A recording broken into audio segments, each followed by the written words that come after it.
U inaugurua më 22 qershor të 2024 me një ceremoni ku mori pjesë Ministri e Bujqësisë dhe Zhvillimit Rural Anila Denaj, si dhe kryetari i Bashkisë së Vlorës Ermal Dredha. Por gati një vit më pas, dyert e merkatës së peshkut në Vlorë qëndrojnë ende të mbyllura.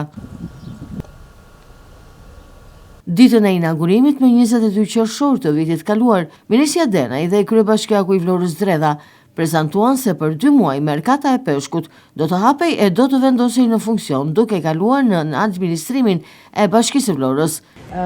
Do të jetë një proces tranzicioni gati 2-3 muaj derisa ju ta merrni ndërsim, por shumë mirë që ju ta filloni që tani pjekjen për ta menaxhuar në një vizion ndryshe nga gjithë markatët apo tregjet më përpara. E vërtet, në fakt ju ka qenë ide zyrtaristë që është konceptuar ky lloj investimi, dhe tani jeni shumë krenar që ka mbaruar.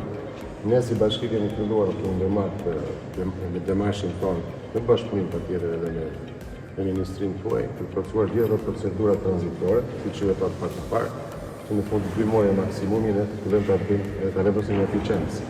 Por jo që nuk ka kaluar ende në administrimin e Bashkisë së Vlorës, por merkata e peshkut as nuk funksionon e nuk janë hapur dyert qoftë për 1 minutë.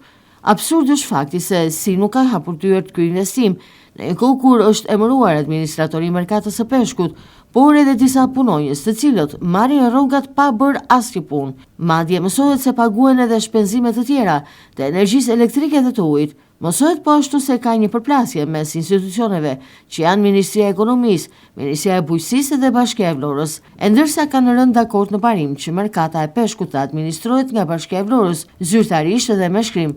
Një gjë e tillë nuk është bërë. Merkata e re e peshkut në Vlorë, një investim i shurpritur prej 186 milion lek, ka një hapësirë prej 1300 m2 dhe 14 dhoma frigoriferike, që do të ofrojnë kushte optimale higjieno-sanitare për sigurinë ushqimore dhe rritjen e kapaciteteve magazinuese. Ky merkat, e integruar me portin e peshkimit dhe portin e ri tregtar të Vlorës, është parashikuar të funksionojë sipas standardeve të Bashkimit Evropian, duke formalizuar sektorin e duke lejuar eksportin e produkteve direkt në vendet e Bashkimit Evropian. Por se kur do të hapen dyert, deri më tani këtë gjë nuk e di askush.